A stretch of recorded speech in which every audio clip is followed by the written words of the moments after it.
Learn about the political views of past U.S. presidents in 42 minutes. President George Washington's political views. He owned slaves and regarded them as his property, but was not opposed to the abolition of slavery and believed in the gradual emancipation of slaves. He believed that Indian settlements should be preserved from white settlers and gradually assimilated into American citizenship. He was opposed to monarchy and believed that power should come from the election of a free people.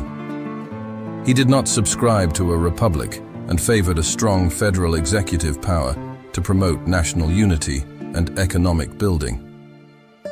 He believed that the establishment of a strong, stable federal regime was a central interest of the North American Revolution of Independence and nation building. In his view, the long-term interests of the United States were best served by strict neutrality and avoidance of war with any of the European powers. President John Adams' political advocacy. He opposed slavery, believing that all men are born free and equal before God. He favored a strong federal executive based on the three branches of government and believed that an overpowering Congress could also lead to inefficient decision-making and tyranny of the majority. He believed that the United States, still in its founding years, should remain neutral in the face of conflict among European nations and stay as far away from war as possible while developing its own naval power.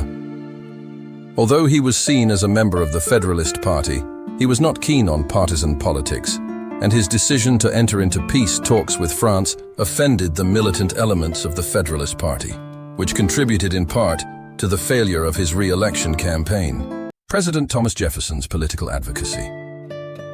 He advocated that man is born free and believed that personal freedom is a consequence of political equality. He advocated freedom of thought, speech, and religion, and tolerance, and was openly opposed to slavery, but owned a large number of slaves as private property. He supported equal rights for Indians and pursued a civilization program to assimilate them. He promoted a democratic republic, emphasized states' rights, and was wary of the monarchical tendencies of the federal government. As a leader of the Republican Party, he advocated partisan politics and created a history of bipartisan politics in the United States. In the face of conflict among European nations, he, like Washington and John Adams, believed that the basic interest of the United States was to remain neutral.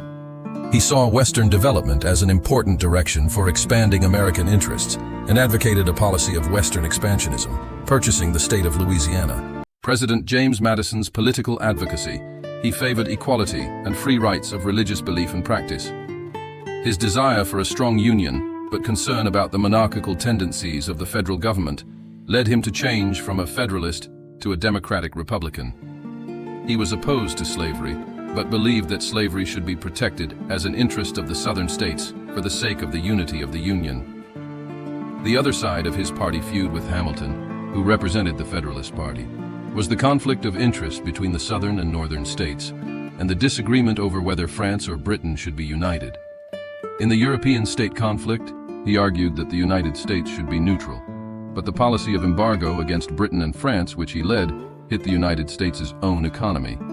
In the face of British aggressiveness, he pushed strongly for the U.S. to declare war on Britain, which was accompanied by a victorious end to the war and a huge rise in his personal and national political stature. President James Monroe's political views. He firmly believed that slavery was wrong, but believed that any attempt to promote emancipation would cause more problems. He stood firmly with Jefferson against Hamilton's advocacy of a strong central government and a strong executive. The Monroe Doctrine, which he represented, strongly asserted that European nations could not encroach on American interests on the American continent. Like many other Southern planters, he believed that the central purpose of government was to safeguard the power of planters like himself. He was an advocate of Western expansion and played a key role in the development and passage of the Northwest Ordinance. Personal intentions of President John Quincy Adams. He was a longtime opponent of slavery and supported the protection of women's and Native American rights, believing that slavery would be banished from the earth, as would war. He broke away from the declining Federalist Party and was elected president as a Democratic Republican, but remained committed to promoting federal government programs such as railroads, highways, and universities among others. He promoted the introduction of the Monroe Doctrine, urging Monroe to publicly declare U.S. opposition to any attempt by Europe to colonize or regain control of territory in the Americas, while pledging U.S. neutrality in European affairs. President Andrew Jackson's personal intentions. As a slave-owning plantation owner, he opposed the abolitionist movement and issued several bounties for escaped slaves. He promoted and signed the Indian Removal Act, which forced Indian tribes to move to Indian territory. He promoted the creation of the Democratic Party, advocated for ordinary civil rights, called for presidential term limits, abolished the Electoral College, and believed that Supreme Court justices should be elected. He ignored the Constitution and presidential authorization to lead an army to Florida, eventually forcing Spain to sell Florida to the United States. He argued for national supremacy and against secession, as South Carolina threatened independence by opposing the Tariff Act. He advocated that public officials either obey the will of the people or resign, and after his election as president dramatically removed public officials, initiating the officer hunting system in American politics. President Martin Van Buren's political advocacy. At first, while recognizing the immorality of slavery, he opposed abolitionism as the greatest threat to the unity of the nation. After his retirement, he became increasingly opposed to slavery, issuing the Barnborough Manifesto and forming the Free Soil Party to run for president with abolition as its symbol. In the Civil War, he openly supported the Union. He instructed General Scott to forcibly remove all Cherokee who had not yet complied with the Treaty of New Echota, resulting in the forcible removal of some 20,000 people as part of the Trail of Tears. He opposed the National Bank Project as an extension of Hamilton's economic program. He pursued a peaceful foreign policy, avoiding war with Great Britain during the Anglo-Canadian conflict and the Maine border conflict incident, which led to his unsuccessful re-election bid. President William Harrison's personal intentions. He was pro-slavery and made several attempts to introduce slavery in Indiana Territory during his tenure as governor of Indiana. He had a strong Indian policy, opposing Tecumseh's claims to Indian nationhood and resisting it by force, believing that any native tribe had the right to decide for itself how to relate to the United States. He grew corn and started a distillery to make whiskey, but shut it down with a bad conscience about the adverse effects of drinking. And in a speech to the Hamilton County Board of Agriculture, admitted to having committed the crime of distilling, hoping that others would be warned. In his presidential inaugural address, he proposed to rebuild the Bank of the United States, issue paper money, and enhance the bank's credit capacity, but died after only 31 days in office. President John Tyler's political views. As a plantation slave owner, he recognized the evils of slavery but believed that slavery was a state matter in which the Union had no right to intervene. He honored Jeffersonian democracy, advocated states' rights, and limited the expansion of federal power. He insisted on personal political principles. During his tenure as a U.S. Senator, he criticized President Jackson's officer hunting system on the one hand, and on the other, defended Jackson's veto of the federal government's funding of the Maysville Highway project. And during his presidency, he went out of his way to break with the Whig Party by vetoing the National Bank Act twice. After President Harrison's illness and death, he forcefully argued for a full and unconditional constitutional right to succeed him and was immediately sworn in as president, setting an important precedent for the orderly transfer of power after the death of a president. During the Civil War, he supported Virginia's secession from the Union and was elected a provisional member of Congress for the Confederate States. President James Polk's political intentions. As a plantation owner who used slave labor, he supported the expansion of the slaveholding sphere, believed in the rights of slaveholding states to be free from federal government interference, and in the rights of Southerners to bring slaves to new territories. He was an advocate of Jacksonian democracy, opposed the establishment of a national bank, believed that the president should be elected by universal suffrage, and favored the abolition of the Electoral College. He saw territorial expansion as a core interest of the United States and went to war against Mexico in order to annex Texas. He had a strong agenda to push and achieve, and accomplished all four of the goals set forth in the president's inaugural address. He valued and worked hard to maintain his alliance with Andrew Jackson, which was a major capitalization that allowed him to achieve political success. President Zachary Taylor's political advocacy. As a Southern slaveholder, he did not promote the expansion of slavery. As the threat of secession in the South increased, he increasingly sided with the anti-slavery Northerners. As a staunch American nationalist, he believed that secession was a poor way to solve the nation's problems. Before running for president, he had expressed no interest in any campaign, saying that the idea of running for president had never entered his mind, nor could it enter the mind of any sensible person. He believed in a strong and sound banking system for the country, was not in favor of chartering another national bank, and favored a low tariff. In his view, the president should have no role in making laws, believing that the president could veto laws, provided they were clearly unconstitutional. President Millard Fillmore's political advocacy. He condemned slavery, but believed that the federal government had no right to interfere. He pushed Congress to pass the Compromise Act, which contained the Fugitive Slave Act, requiring that escaped slaves be returned to the control of their owners as soon as possible.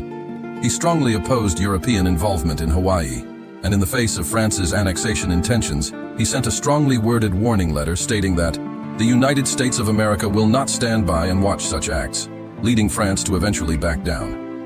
In the case of Hungarian independence, he refused to change U.S. policy and remained neutral. When the Civil War broke out, he supported Abraham Lincoln in preserving the Union and personally commanded the Continental Army Defense Corps in upstate New York, which was responsible for guarding the Buffalo area in the event of a Confederate attack. Late in the war, he claimed that the country had already lost too many lives and fortunes to the war and needed to be reconciled as soon as possible, calling for clemency for the South.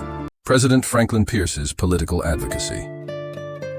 As a Northern Democrat, he recognized slavery as a social and political evil, but opposed the abolitionist movement as a fundamental threat to national unity. In his view, the restriction of slavery by the federal government was a violation of Southern states' rights. He attached particular importance to military issues, and during his tenure as chairman of the Senate Committee on Military Pensions, he advocated for federal funds to be invested in the military, actively pushed for the expansion and modernization of the Army, and was concerned about military pensions. He was an advocate of expansion, and during his presidency, he tried to push for U.S. annexation of Canada and Cuba. He was vehemently anti-war, believing that war was brutal, ruthless, pointless, and unnecessary, and that it should be avoided at all costs. During the Civil War, he spoke out against President Lincoln's directive to suspend habeas corpus, arguing that the nation could not abandon the protection of civil liberties even when it was at war. President James Buchanan's political views. He believed that the issue of slavery was a state matter, and that Congress should have no role in determining the status of slavery in the states. He chose to support the Lecompton administration, which defended slavery in the Kansas controversy. He supported popular sovereignty, was an ardent defender of states' rights, and considered some New England congressmen to be dangerous radicals. In the Panic of 1857, he emphasized that the government had no power to extend relief and argued for reform rather than relief.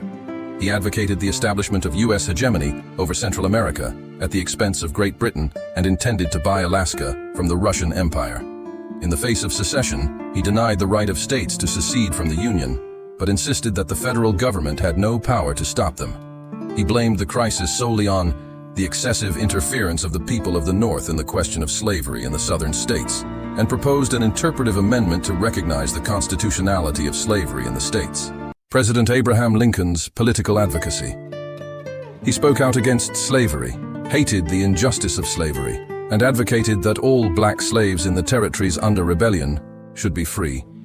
He pushed Congress to pass the 13th Amendment, which abolished slavery in a constitutional sense. In the Civil War, he expanded his war powers by blockading all Confederate ports, appropriating funds until Congress agreed, and arresting and imprisoning thousands of suspected Confederate sympathizers after suspending habeas corpus. In the Gettysburg Address, he defined the Civil War as an endeavor for the principles of liberty and equality, with the goal of saving from extinction a government of the people, by the people, and for the people. He advocated leniency toward defeated Confederates and issued the Declaration of Amnesty, which granted amnesty to those who had not served in the Confederate government, had not mistreated Union prisoners of war, and were willing to take the oath of allegiance. President Andrew Johnson's political advocacy.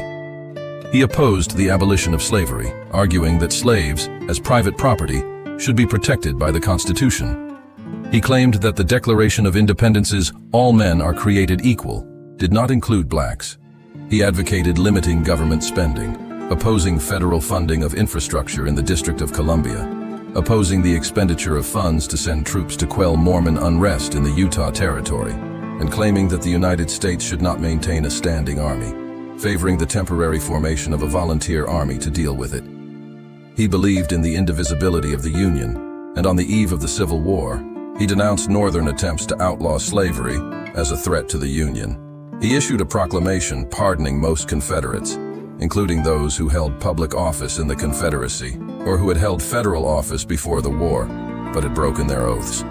He believed that it was up to the states to decide whether blacks had the right to vote. President Ulysses S. Grant's political views. He was never officially a member of any denomination and claimed to have no prejudice against sects or races, but wished to judge every man by his actions. He endorsed women's rights, supported women's suffrage, and claimed to want equal rights for all citizens. After the Civil War, he advocated compliance with the terms of surrender and amnesty for the Confederacy. He advocated the ratification of the 15th Amendment and that states could not deny blacks the right to vote. He believed that Indians admired peace and was sympathetic to their plight, hoping to assimilate them through policy. He sympathized with the persecution and plight faced by the Jews and publicly supported the petition of the Jewish American organization, the Sons of the Covenant, against the Czar. He condemned Mormon polygamy and used the powers granted by the Reconstruction Act to hit the Ku Klux Klan hard. President Rutherford B. Hayes' political advocacy. During his early years as a lawyer, he advocated the abolition of slavery and often helped runaway slaves to fight for their cases. He saw the task of his presidency as removing color lines, abolishing local prejudice, ending the war, and bringing peace, and said he would not hesitate to risk his position and reputation in the party and the country to achieve these goals.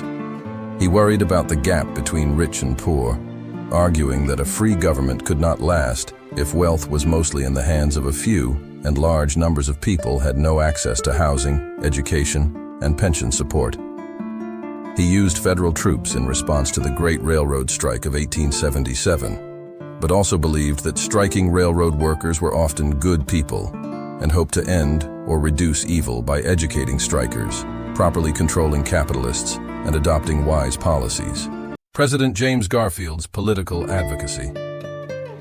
He advocated the abolition of slavery and supported black suffrage, but could not fully accept full political equality between blacks and whites. He believed that the key to improving the civil rights of African Americans was federally funded education because black literacy rates were so low that for generations they were confined to farming, resulting in a significant reduction in freedmen's rights. He advocated the gold standard and was strongly opposed to greenbacks, arguing that physical money payments should be gradually restored, i.e., that the government should begin to make payments in gold and silver, not just paper money that could not be exchanged for gold or silver.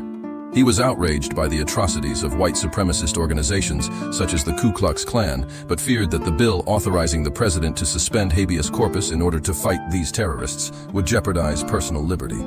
He famously said of Abraham Lincoln that there are few rulers whose wisdom grows as their power grows, and Lincoln was one of the rare exceptions. President Chester A. Arthur's political advocacy. He supported and pushed for civil service reform, praising its effectiveness in securing competent and loyal public servants and protecting government appointees from the pressures of personal impositions and the scrutiny of rival applications for public employment and disguised labor. He called for the repeal of the excise tax on all commodities except liquor and the simplification of the complex tariff structure. He opposed the Rivers and Harbors Act of 1882, arguing that it was a way to keep funds from being used for the common defense or general welfare and from promoting commerce among the states. He advocated a stronger U.S. Navy and supported the naval development policies of Secretary of the Navy, William Chandler. Believing polygamy to be criminal and morally detrimental to family values, he signed the Edmunds Act, which made polygamy a federal crime and prohibited polygamists from holding public office and enjoying the right to vote. President Cleveland's political advocacy. During his tenure as mayor of Buffalo, he strongly resisted the system of cross-party nepotism as the most blatant, unbridled, and brazen betrayal of the interests of the people. He believed in limited government, believing that government had no power or responsibility to relieve individual suffering. He supported the gold standard and believed that the amount of silver that needed to be minted for the minting of silver coins should be reduced. He held the idea of cultural integration and hoped that the Dawes Act would help the Native Americans out of poverty and into white society. He believed in the Monroe Doctrine and interpreted it broadly, not only prohibiting European powers from colonizing the Americas, but also from encroaching on any substantial American national interests throughout the Western Hemisphere. He did not support the women's suffrage movement, stating that sensible and responsible women do not want to vote. The corresponding roles of men and women in our civilization were decided years ago by a higher God. President Benjamin Harrison's political advocacy. He advocated civil rights for African Americans, questioned the history of civil rights in the states, and argued that civil rights trumped states' rights. He attributed national growth to education and religion, called for the rapid admission of territories to statehood and the Union, and advocated the establishment of a veterans' pension system. He favored protective tariffs, but opposed the monopolistic tendencies of large corporations, signing the first federal antitrust law, the Sherman Antitrust Act. He endorsed the Monroe Doctrine of diplomacy, which advocated non-interference in the affairs of foreign governments, international peace, and commercial reciprocity. He also advocated the modernization of the U.S. Navy and the arming of the merchant marine. President William McKinley's political advocacy. He has spoken out to criticize lynchings against blacks, though he was more concerned with ending white nativism than promoting racial equality. He seldom responded publicly or explicitly to racial tensions and violence. He advocated higher tariffs and was a staunch supporter of protectionism, arguing that the tariff bill was for the good of the people and would bring unprecedented prosperity to the United States. He advocated the gold standard, pushed a gold standard bill through Congress, and signed it with a gold pen.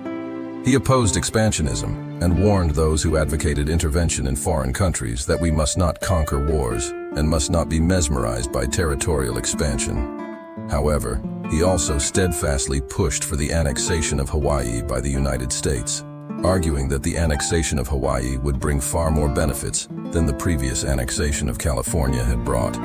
He advocated strengthening the federal government and building the American industrial system. President Theodore Roosevelt's political advocacy.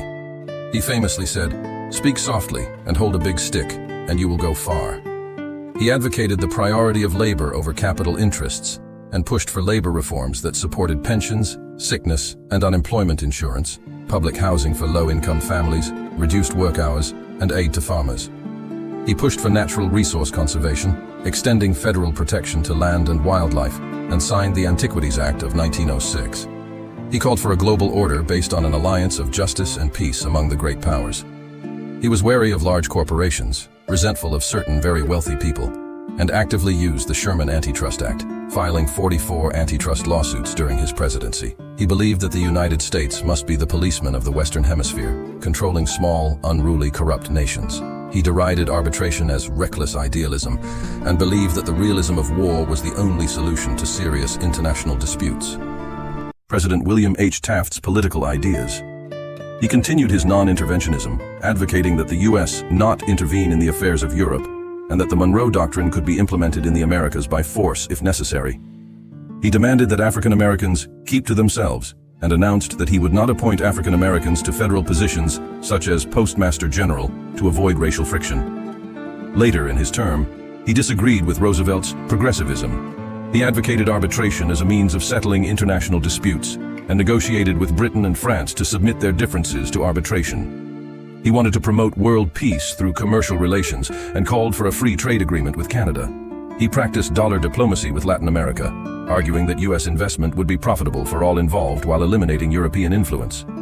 He viewed U.S. relations with Europe as less important and considered the ambassador to China to be the top diplomatic priority for trade and investment potential, and sought to extend the open door policy to Manchuria. President Woodrow Wilson's political ideas. The slogan of his re-election campaign was, "He kept us out of the war." But later in his declaration of war speech, he said that if the United States did not go to war, the whole of Western civilization would be destroyed.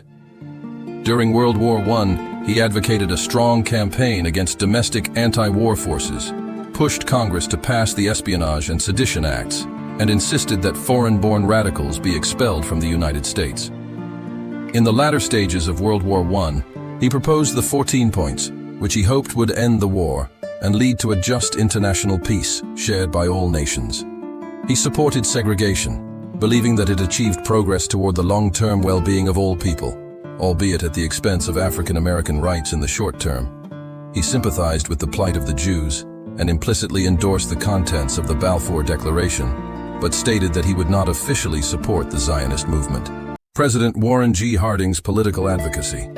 He supported Wilson's proposed war resolution and most war legislation, and advocated giving Wilson almost dictatorial powers, claiming that democracy has little place in wartime. In his presidential campaign speeches, he stated, "America's present need is not for heroism, but for healing, not for panaceas, but for constancy, not for revolution, but for restoration." Upon assuming the presidency, he was adamantly opposed to U.S. membership in the League of Nations, even on a reduced scale. He believed that the government should help business whenever possible, and was skeptical of organized labor as a conspiracy against business. He spent his presidency reviewing cases and releasing political prisoners, especially those opposed to the war, believing this was necessary to return the country to normalcy. While stating that social and racial differences between whites and blacks could not be bridged, he urged equal political rights for the latter. President Calvin Coolidge's political advocacy. He supported wage and hour legislation and opposed child labor. He was concerned about business and believed that the primary business of the American people was commerce. He advocated federal tax cuts, pushed Congress to pass the Revenue Act to lower income tax rates, and proposed cuts in federal spending and repayment of the federal debt. He opposed agricultural subsidies, asserting that agriculture must be based on independent commerce. He stated that the civil rights of African Americans were as sacred as those of any other citizen, and that their protection was a public and private obligation. He emphasized tolerance of difference as an American value, thanked immigrants for their contributions to American society, argued that the United States should help and assist immigrants who come to the United States, and urged immigrants to reject racial hatred and prejudice. He did not believe that a union would be in the interest of the United States. However, he spoke in favor of joining the Permanent Court of International Justice. President Herbert Hoover's political advocacy. After World War I, he pushed for relief to the famine-stricken Russian Soviet Federative Socialist Republic, declaring, whatever their politics, they deserve to be fed.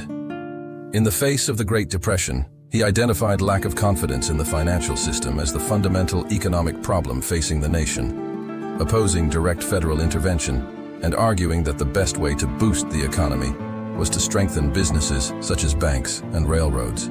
He opposed congressional proposals to provide federal relief for the unemployed, arguing that these programs were the responsibility of state and local governments and charitable organizations. When he insisted on the gold standard, he argued that any other monetary system would be collectivist. He opposed illegal immigration and supported prohibition. He advocated disarmament and non-interventionism in Latin America and wanted to divert funds from the military to domestic needs. President Franklin D. Roosevelt's political advocacy. He advocated responding to the Great Depression through securities regulation, tariff reductions, agricultural relief, government-sponsored public works, and other government actions. He wanted the National Labor Relations Act to guarantee workers the right to bargain collectively through unions of their choice. He signed the Social Security Act, which established Social Security and promised financial security for the elderly, the poor, and the sick. He advocated for the elimination of the federal budget, lower military spending, federal pay cuts, and reduced spending on research and education. He valued the environment and conservation, and wanted friendly relations with Latin American countries, avoiding the use of force in the region.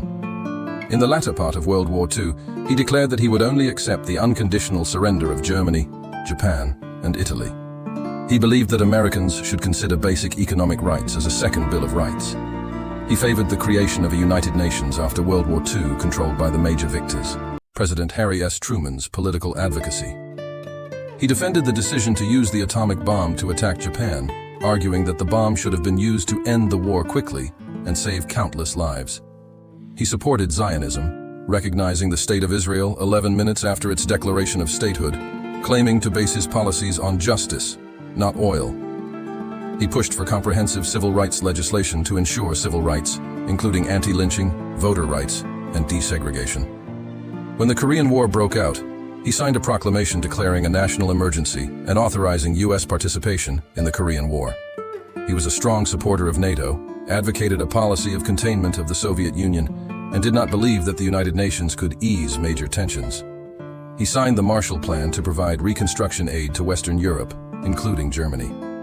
He opposed McCarthyism, calling McCarthy the greatest asset the Kremlin has, and arguing that he undermined bipartisan American foreign policy. President Eisenhower's political advocacy. He favored a policy of liberation from communism over a policy of containment. He pushed for an armistice in Korea, supported Chiang Kai-shek's government in Taiwan, and took a hard line against the People's Republic of China, but rejected a proposal to launch an atomic attack on China. He pushed for the formation of the Southeast Asian Treaty Organization alliance with Britain and France to defend Vietnam against communism, leading to the United States' subsequent relapse into the conflict. He supported the new United Nations, favored its involvement in controlling the atomic bomb, and was reluctant to escalate the confrontation with the Soviet Union.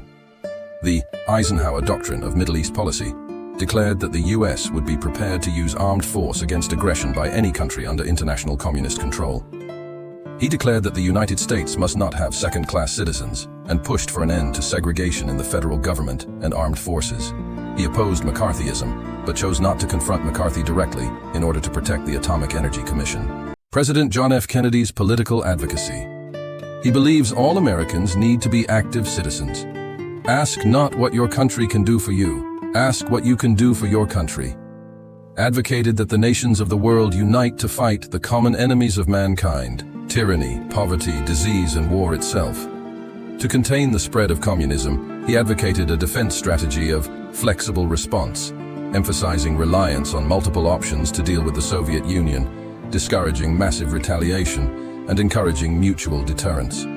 He favored bringing the leaders and peoples of the Third World into the fold by expanding economic aid and appointing knowledgeable ambassadors. He supported the Apollo program, arguing that the United States could not afford to fall behind in the space race with the Soviet Union. He characterized the protection of Israel as a moral and national commitment, introducing for the first time the concept of a special relationship between the United States and Israel. President Lyndon B. Johnson's political advocacy. He advocated for the Great Society by promoting legislation to preserve civil rights, public broadcasting, Medicare, Medicaid, educational assistance, the arts, public service, and urban and rural development. He sought to create better living conditions for low-income Americans by declaring a war on poverty. He denounced the Ku Klux Klan as a paranoid masked society, supported the arrest and prosecution of Klan members, and warned them to return to a decent society before it is too late. Emphasizing a foreign policy of containing communist expansion, he launched a full-scale military intervention in Southeast Asia, especially Vietnam, and dramatically increased the number of U.S. military personnel deployed. He was a staunch supporter of the Apollo program, which suffered a major setback and was revived. President Richard Nixon's political advocacy. In the face of rumors of electoral fraud that led to the defeat of his first bid for the presidency, he insisted that he would not agree to a recount, arguing that it would tarnish the image of the United States in the world and would inevitably undermine the national interest.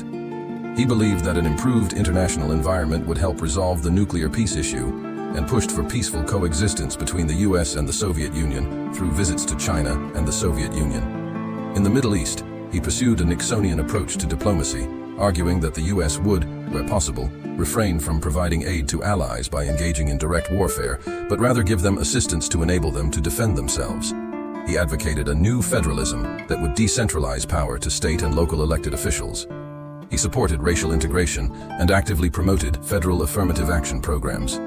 With regard to the Watergate scandal, he believes that he was only at fault for not dealing with it more decisively and frankly, which led to the escalation of the incident. President Gerald Ford's political advocacy. Upon his succession to the presidency, he declared that it was in the nation's best interest to grant Nixon a full and unconditional pardon for any crimes he might have committed against the United States during his presidency. He issued presidential proclamations that instituted a conditional amnesty program for deserters who fled to countries such as Canada and draft dodgers from the Vietnam War.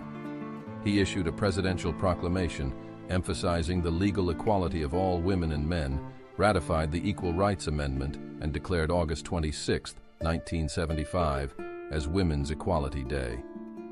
On the issue of abortion, he supported a federal constitutional amendment allowing each state to make a choice. He advocated a policy of détente with the Soviet Union and China, signing the Helsinki Accords, which pushed the Cold War toward de-escalation. President Jimmy Carter's political advocacy. He espoused peace and reconciliation and issued an executive order granting unconditional amnesty to Vietnam-era draft dodgers.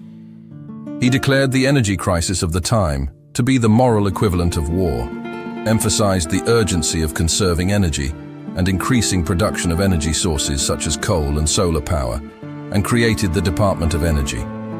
He advocated government deregulation, signing the Airline Deregulation Act, which eliminated government control over commercial airline fares, routes, and market access. He also deregulated the U.S. beer industry. He established the U.S. Department of Education, arguing that education was too important to be spread across various government departments and agencies. After the Soviet invasion of Afghanistan, he took a hard line and announced sanctions against the Soviet Union. President Ronald Reagan's political advocacy. He was skeptical of the federal government's ability to deal with problems, especially when it came to economic issues. He advocated a laissez-faire capitalist system, emphasizing smaller government and less regulation of business. He advocated the famous Reaganomics, which favored tax cuts, reduced inflation, lower interest rates, expanded military spending, and increased government deficits and the national debt. He opposed abortion and published the book, Abortion and the Conscience of a Nation, in which he accused abortion of being disrespectful to life. He called the Soviet Union an evil empire and believed that communism was pathetic and grotesque and would fall. He chose to confront the Soviet Union forcefully and directly, promoting a new arms race, and he worked to intensify the Cold War both economically and superficially. He believed that peace could only be achieved through strength and advocated National Security Decisions Directive, with the ultimate goal of winning the Cold War against the Soviet Union. President George H.W. Bush's political advocacy. He supported and pushed for the North American Free Trade Agreement, which created a trading bloc consisting of the United States, Canada, and Mexico.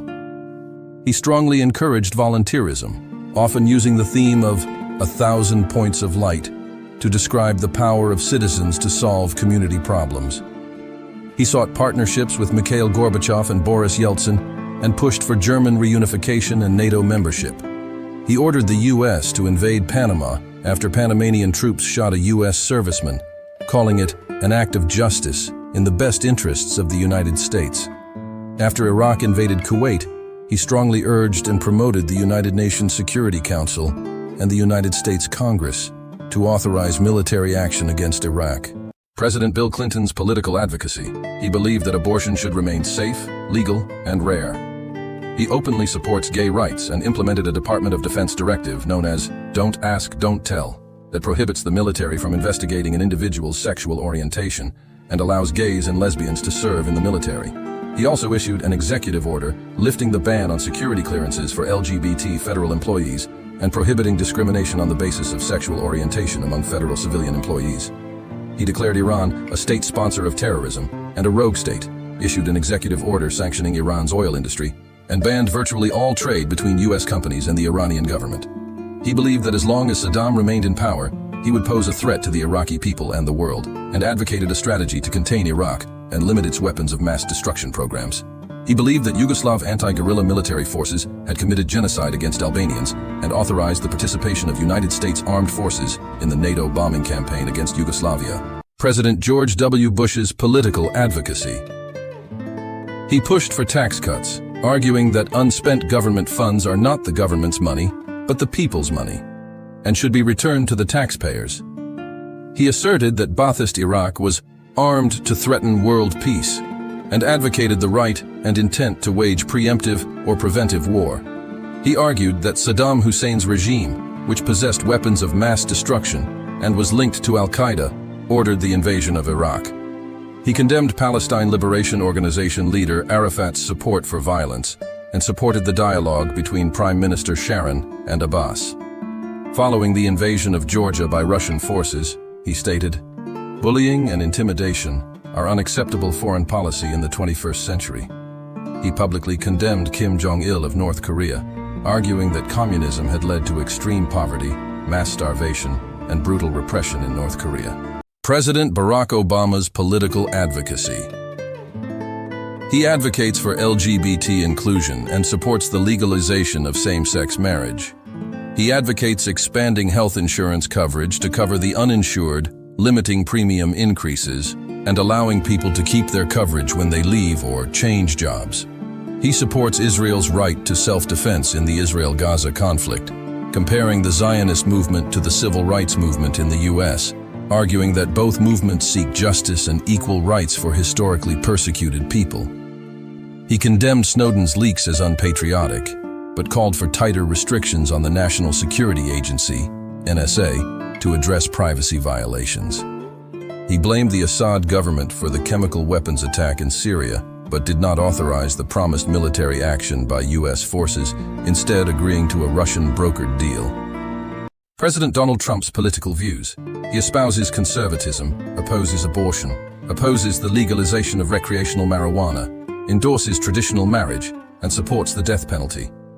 Citing concerns about terrorism, he signed an executive order restricting entry into the United States for citizens of 7 countries in the Muslim world, including Libya. He advocated for tighter entry controls on Latino immigration and the construction of a wall along the US-Mexico border. He has pursued protectionist trade policies and launched trade wars against the European Union, China, Canada, and Mexico.